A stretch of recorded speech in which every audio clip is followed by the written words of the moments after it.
just talk a little bit about the DD sinkers. It's actually a drifting technique, so the technique is to cast out or just drop your jig down, and it will sink really steeply. When it's at the bottom, you keep tension on the jig so it levels out, and then just drift along. As you drift along, jig's going to just swim naturally. Then you impart some hops in the jig, make it rise up, let it drift along at that higher position in the water column, and then if you don't get a strike, drop the jig back down to the bottom and repeat the process. So you can cover a lot of water and target that area a lot more efficiently using the DD sinker.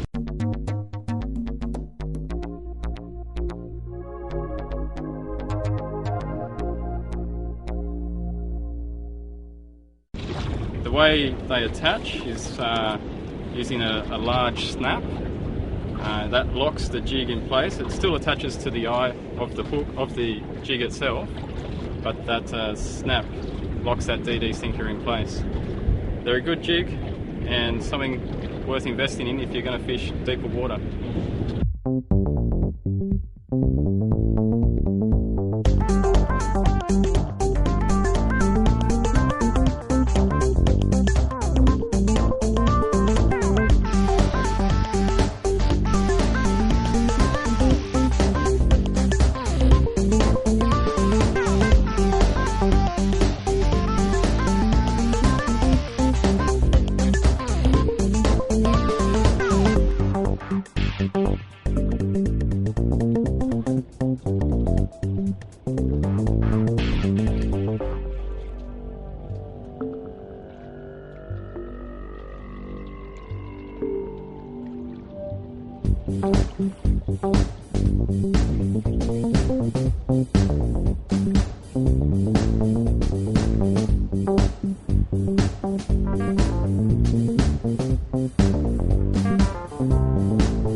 So at the moment we're fishing in deeper water, so we're using the DD sinkers. These sinkers allow the jig to sink a lot faster and get down bottom where these squid are holding.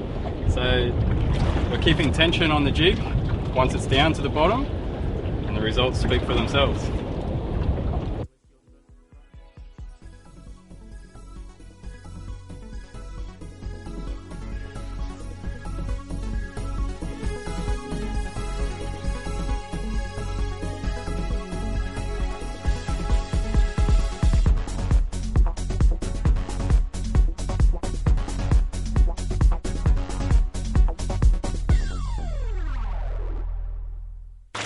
The squid fishing is not just for guys with boats. You can go off the shore, just look for areas where there's shallow reed beds, broken bottom, sand, weed, rocks.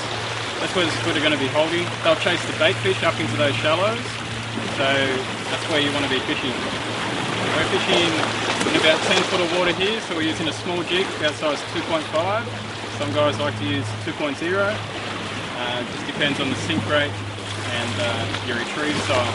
The way we retrieve is to have a long cast initially, let the jig sink to the bottom, get as close to the bottom as you feel comfortable, and then hop that jig 2, 3, 4 times off the bottom. And then after that, you let it sink back down. That second sink, or each sink, is very important because that's when the squid are going to attack.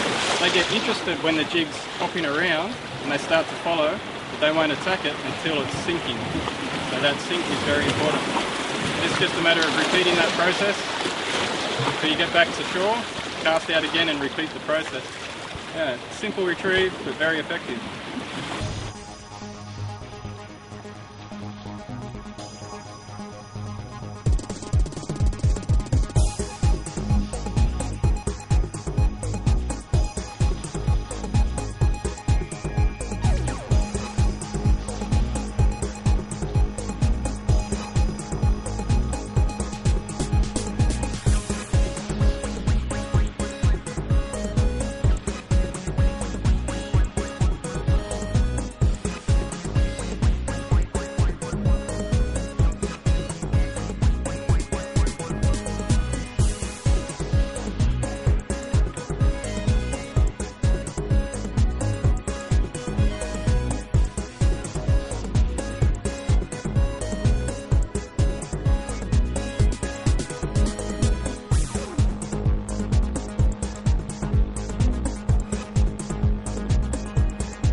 So here it's very shallow and the width is high. That's why I choose 2.5. So this is slow sinking. That's why I take the bite time. Bite time we call falling time. Then I could squid middle size. Thank you.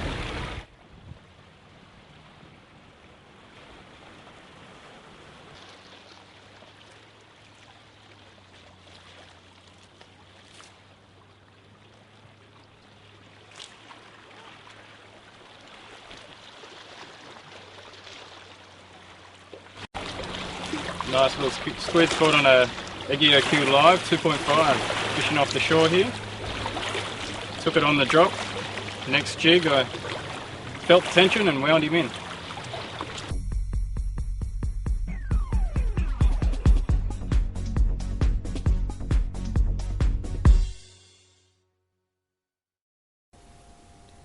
Try and explain a little bit about the colours available in squid jigs. It can be confusing when you see so many colours available on the wall, and not understanding why there are so many colours. So basically, each squid jig is made up of two different colours. You have the outside cloth colour and the undertape colour. So the outside cloth colour relates to the squid's activity, or the water colour, and the undertape colour relates to the weather conditions. Might be bright and sunny, might be overcast and quite dark, or nighttime conditions. So understanding when to use each colour will definitely improve your hookup or your catch rate. So I'll just explain a bit about the outside cloth colours and which colours are good to use in different conditions. It's always a good idea to use a bright colour initially, say a pink or an orange, as these colours will work best if the squid are active, and they're always good choices in if the water's not very clear. If there's not so much activity on the bright colours, then it's a good idea to change to a more natural colour, say a natural squid jig or a brown, purple or a blue, as if squid are a bit passive, they'll be more attracted to the natural colours than the bright colours. Just explain which undertape is a good choice in different conditions. So the gold and silver undertapes are a good option in bright sunny conditions. They've got a really strong reflection, so the sunlight's going to bounce off the jig and appeal to a lot of squid in the area. A rainbow tape is also a good option in bright conditions, but it's also suitable if you're not sure which undertape to use. So if you're just getting into squid fishing and you just want to tie on one colour jig, then choose a jig with a rainbow undertape. A red undertape is another option. Red's a really good colour in low light conditions, as it's got a really strong silhouette. So if you're fishing early morning, in the evenings, or even night time, the full moon, the red undertape's a really good option. You can get jigs with a full glow body. Full glow bodies are really good, obviously at night, but also for low light, so early morning and evening conditions. Some of the later, newer jigs have got clear or transparent bodies. These are suitable for bright conditions, as the sunlight's able to pass through the body and creates a really natural looking jig.